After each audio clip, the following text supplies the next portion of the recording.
Hey guys good morning. আশা কৰোঁ আপোনালোকৰ দিনটো আজি ভালে যাওক। মই এটা সঁজুলি দেখাব লৈছোঁ, যোনটো সঁজুলি আমাৰ অসমত বিলুপ্ত হৈ গৈছে, নাইকিয়া হৈ গৈছে।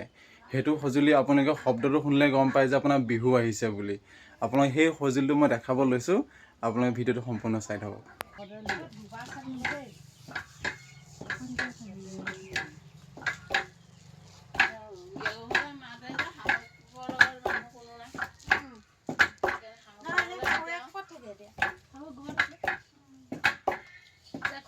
পঢ়া-শুনা হেৰি খৰচ হেৰিয়ে দিছে গিয়েকে ঘৰ পৰা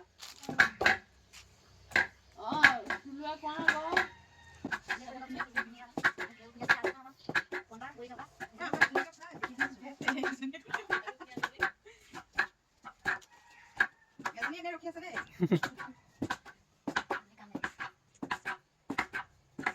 কি সঁজুলিটোৱে আমাৰ অসমত বিলুপ্ত হৈ গৈ আছে।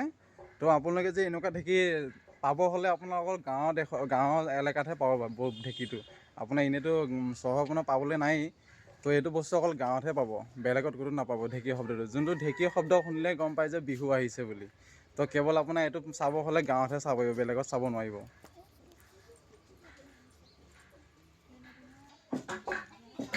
এই ঢেঁকী শব্দটো শুনিলেই কয় মানুহে বিহু আহিছে বুলি। যোনটো আপোনাৰ ঢেঁকী শব্দ আপোনাৰ চহৰত চাব পাব নাই, অকল আপোনাৰ এইটো ঢেঁকী শব্দ অকল আপোনাৰ গাঁৱতহে দেখা পায়। ঢেঁকী শব্দটো শুনিলে গম পায় যে আপোনাৰ বিহু আহিছে বুলি।